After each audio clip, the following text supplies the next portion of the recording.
Hey guys, welcome to the shop. Today we're going to be discussing winding machines and magnet wire and hand wrapping and hand winding. We had some vintage winding machines in here, but really I couldn't get them out of the shop fast enough. We use modern winding machines, and these machines, they all have their own strengths and weaknesses. We use different machines for different pickup designs, and we try to maximize the strengths of each machine and apply the design that's most appropriate. We prefer these winding machines because they're reliable, but also we use a hybrid approach where we do a lot of hand wrapping and hand winding, and not a lot of winders do that.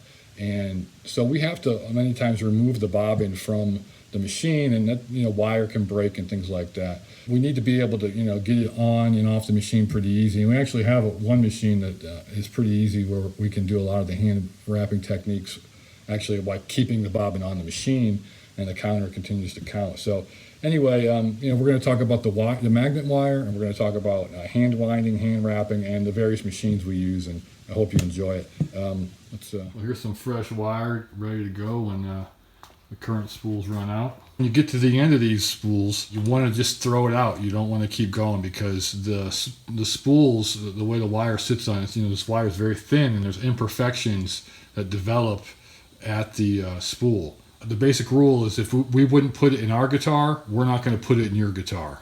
Now we do save these spools, and we'll use this wire when we're developing new techniques or teaching one of the winders a technique they haven't tried yet or mastered yet. That's what we'll use it for. But it never goes in a customer's pickup, that's for sure. Got a winding station over here. It used to be one of these electric fireplaces, but it got a little expensive to run this thing, and so we use it as a winding station here. The wire on the floor there. Let me show you where this guy plugs in. Here's the cord.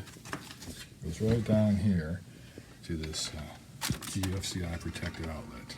I like to use different winders, although I really like this one. This is we had an outfit make us use a while back, and they really work nice. But we like to set them up differently because I hate messing around with this once we get it set. This is the like the width of the bobbin. Usually they'll have different size bobbins, so once that's dialed in, I don't like to mess with it. And you go over here, another winding station here, and 42 plain enamel. So if you guess we're making humbuckers on this station, you got it right. It's very similar, made by the same guys. But yeah, we use this one for humbuckers. And then show you where this plugs in. See, this is the wire here going across, and right over here you can see a GFCI protected outlet. What I really like about these machines that kind of separates them from like the Mojotone machines, which are really nice too. But on those, in the Mojotones, you get a screw coming out of here, which can be challenging for humbucker bobbins, or even like the Strat, the screw. It can be hard to come on and off because we do a lot of hand winding. So we'll wind for 1,000, take it off, wrap for a few hundred, wind for another amount, and then repeat. So there's different formulas for different designs, but we do that quite often. So it can be clunky taking it off of that, like with the Strats and the Tellies. The humbuckers, there is no center hole on a humbucker bobbin, so that's a challenge. But with this, we just used dual-sided tape, so we can just easily stick it in place there. We can wind. And we also have a foot pedal down here that I use to control this, which is also really handy. And when we're done, we just protect the tape. When we take the bobbin off, until next time, we just put the original cover, and then the tape lasts a very long time. You'd be surprised how long you could get by with one piece. What's really the best part is that I don't have to take the bobbin off the machine to do the hand winding. I can, it has a lever on this side, or another place you can mount a bobbin, which is really handy when you're reverse winding. But what really makes it nice is that I can hand wind without removing the bobbin from the machine, just by my left hand doing this. And you see the counter, it goes up. So I can be very precise about how many turns that I don't have to count in my head. And that can be difficult, trying to keep track of that in your head, which we do sometimes. It can be challenging, but with this unit here, the functionality of it for us just can't be matched with any of the off-the-shelf machines that are made now, which are all great. I'm not knocking any of those machines. We do use some of them for various reasons on certain designs, but this is kind of the go-to. So here you see the Mojotone machines, and we like these as well.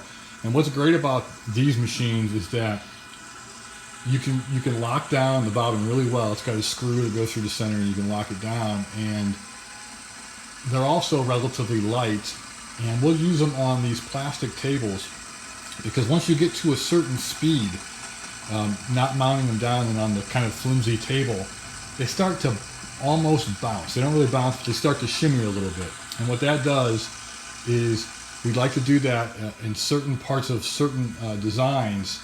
It kind of creates, I wouldn't say sloppy, but it's certainly not as uniform as it might be when you're winding at a certain speed. So you find that type of application, in addition to some of the hand wrapping that we do, can really unlock some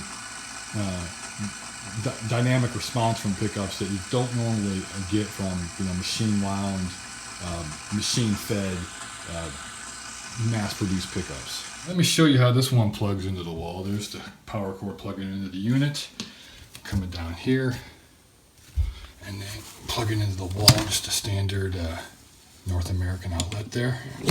This winder is pretty interesting for various different reasons. It's got a lower profile, it's real close to the table there.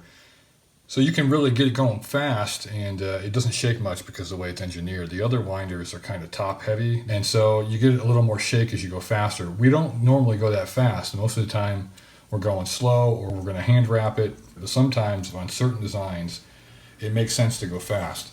And this machine can do that. What makes this thing really cool is that we've got a nice mechanism here that holds it in place.